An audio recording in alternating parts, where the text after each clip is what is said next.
Subhanahu wa ta'ala atas karunia yang tidak terhitung. Dan pada hari ini secara khusus kami seluruh warga Nusa Tenggara Barat bersyukur, berbahagia dan bergembira karena menerima pemimpin negeri ini, Bapak Presiden beserta Ibu Negara dan para pimpinan lembaga negara, para menteri dan seluruh tamu-tamu kami di kawasan Mandalika, kawasan yang bentangan pantainya 14,2 kilo. Semuanya indah Bapak Presiden. Ada 11 teluk seperti ini. Pada April 2015 yang lalu Bapak Presiden beserta Ibu Negara sempat hadir ke Tanjung An.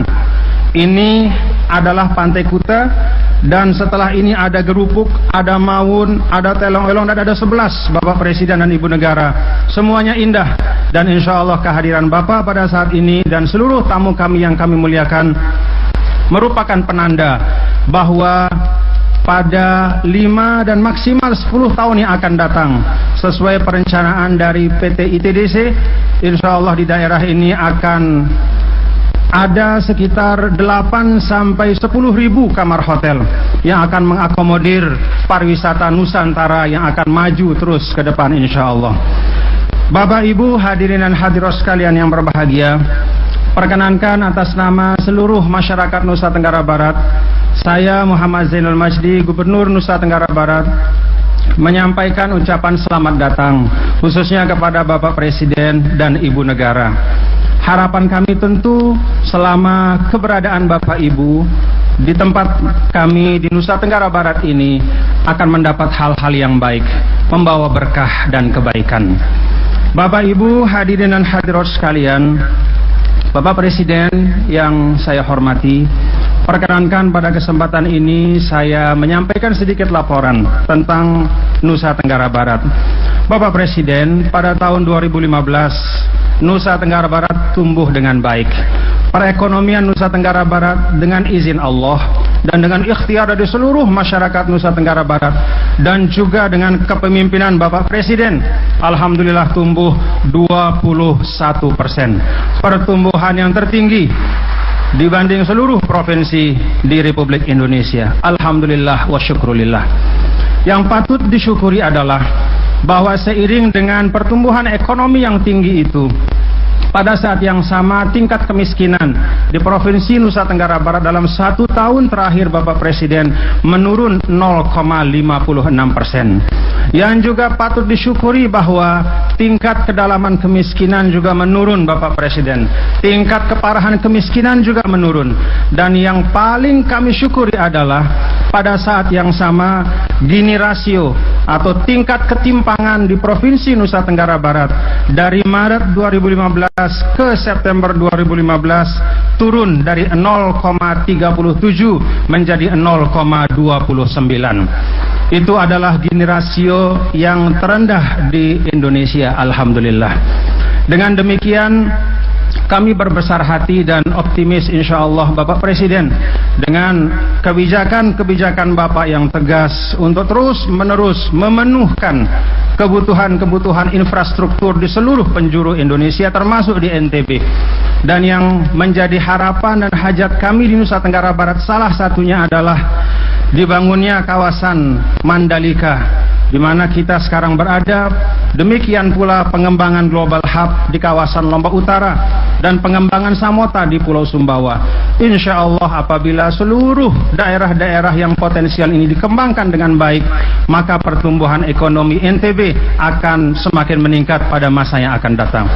Bapak Presiden yang kami muliakan, kalau saya dapat menyebut di depan Bapak Presiden beberapa hal yang berpengaruh terhadap pertumbuhan ekonomi NTB. Yang pertama tentu alhamdulillah wa syukrulillah, pada tahun 2015 harga-harga produksi pangan itu dapat terjaga dengan baik Bapak Presiden. Kami bersyukur bahwa petani kami dapat menikmati hasil yang cukup dari hasil pertanian. Oleh karena itu kami berharap Bapak Presiden, sebagaimana kebijakan Bapak, agar kalau bisa tidak ada impor beras Pak. Tidak ada impor beras.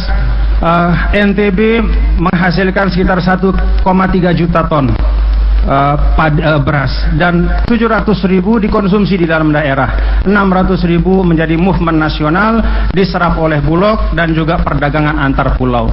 Problemnya Bapak Presiden, ini saya sampaikan karena merupakan amanah dari masyarakat, bahwa Bulog sampai sekarang belum mampu menyerap secara maksimal hasil pertanian di Nusa Tenggara Barat. Demikian pula hasil pertanian jagung kami Bapak Presiden. Pertanian jagung di NTB untuk tahun 2015 pertumbuhannya tertinggi di Indonesia Bapak Presiden.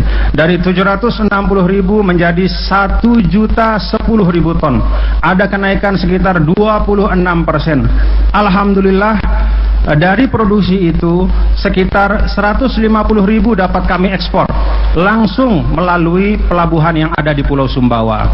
Oleh karena itulah, ketika akhir-akhir ini kami mendengar bahwa ada rencana Bulog membeli jagung impor dari luar negeri dengan harga Rp3.000 per kilogram, kami berpikir kalau saja 3.000 itu oleh Bulog digunakan untuk membeli hasil jagung petani kami pada saat panen raya dulu, maka insya Allah petani di Nusa Tenggara Barat akan jauh lebih sejahtera. Bapak Presiden dulu pada saat Festival Tambora menyampaikan komitmen bahwa Bulog akan menyerap dengan harga 2.500, kurang lebih Rp100.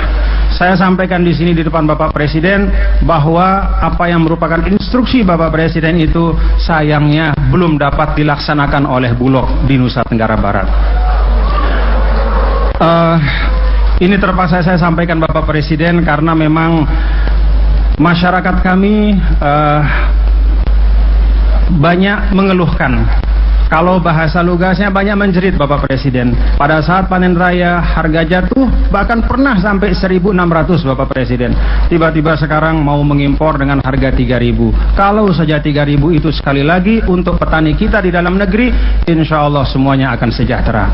Yang kedua Bapak Presiden, alhamdulillah di Nusa Tenggara Barat pertumbuhan ekonomi juga semakin baik, ditopang oleh pariwisata yang semakin berkembang. Apabila Mandalika ini berkembang dengan baik dan 12 dari 15 destinasi yang sedang dikembangkan juga berkembang dengan baik dengan support Bapak Presiden, saya dan kami semua warga Nusa Tenggara Barat siap Bapak Presiden untuk berkontribusi berapapun target yang diberikan oleh Bapak Menteri Pariwisata untuk Nusa Tenggara Barat. Tahun 2016 kami ditargetkan naik 50% oleh Pak Arief, dari 2 juta atau 1 juta wisatawan mancanegara menjadi 1,5 juta. Insya Allah kalau supportnya seperti ini, lebih-lebih seperti disampaikan oleh Bapak Ketua PWI, kalau Bapak Presiden berkenan, urat nadi logistik nasional di NTB, jalan nasional dari Pelabuhan Lembar ke Kayangan itu dibuat bypass, maka insya Allah kami akan mendobelkan pertumbuhan di Nusa Tenggara Barat, insya Allah.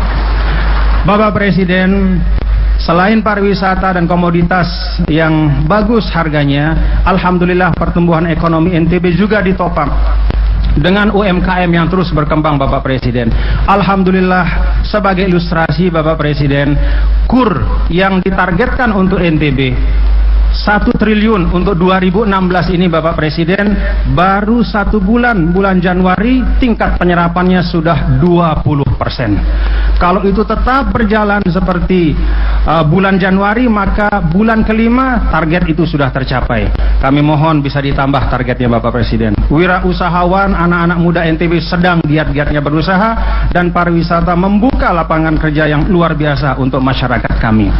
Demikian pula yang tidak dapat diabaikan adalah bahwa alhamdulillah di Provinsi Nusa Tenggara Barat implementasi dari dana desa juga cukup baik Bapak Presiden, dan itu juga mempengaruhi perekonomian di tingkat desa, dan dengan demikian juga gini rasio di perdesaan kami juga menurun. Seluruh faktor-faktor ini tentu dengan dukungan Bapak Presiden dan ikhtiar seluruh masyarakat Nusa Tenggara Barat, dan juga dengan ridho Allah Subhanahu wa Ta'ala, semoga dapat kami jaga dan terus kembangkan pada masa-masa yang akan datang. Bapak Presiden yang kami muliakan, hadirin dan hadirat sekalian yang berbahagia, sedikit saya ingin menyampaikan sebelum saya mengakhiri sambutan. Tadi Bapak Ketua Umum PWI telah menyampaikan banyak hal tentang pers. Saya ini seorang yang mengkonsumsi pers, Bapak Presiden, sebagaimana banyak dari kita semua. Tentu harapan kita semua adalah bahwa pers nasional adalah pers yang terus-menerus menyuarakan kebenaran, menyuarakan fakta dengan sebaik-baiknya. Saya tidak punya banyak ilustrasi tentang pers, Bapak Presiden. Saya cuma ingat dulu ketika saya pernah tinggal di Mesir, Bapak Presiden. Waktu menuntut ilmu pada masa Presiden Husni Mubarak, masa yang disebut dengan masa otoriter atau rezim otoriter. Pada saat itu koran-koran banyak, Bapak Presiden, tapi pada saat itu ada anekdot di masyarakat kampus, kalangan cendekiawan dan kalangan di luar pemerintah, bahwa di antara koran itu yang benar hanya halaman 10, Bapak Presiden.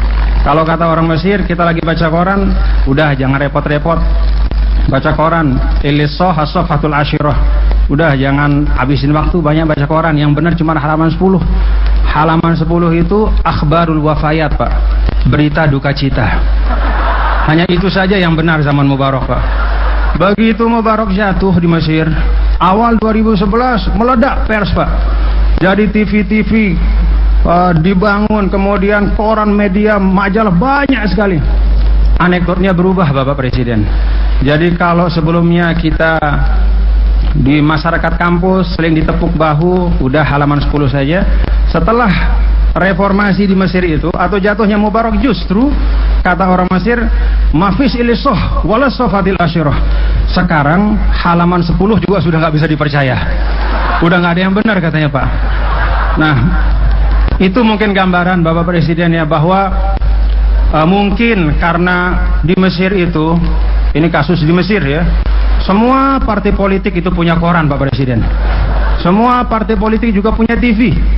Jadi mungkin karena kontradiksi satu dengan yang lain dari semua berita yang ada, akhirnya masyarakat berkesimpulan bahwa nggak ada yang benar dari semua. Tapi itu di Mesir, Bapak Presiden. Insya Allah kalau di Indonesia ada Bapak Surya Paloh, ada Bapak Anin, ada Bapak Dahlan, ada Bapak Hari, ada Bapak James, dan bapak-bapak yang lain yang tidak dapat saya sebutkan satu persatu, yang menjamin kepada kita, Pak, bahwa semakin banyak media itu justru semakin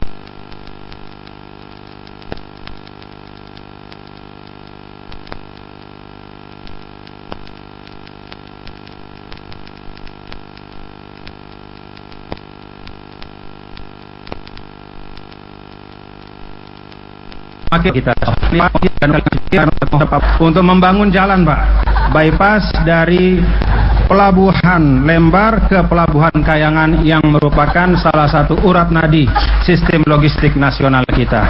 Terima kasih, mohon maaf apabila ada kekurangan kekhilafan. Assalamualaikum warahmatullahi wabarakatuh.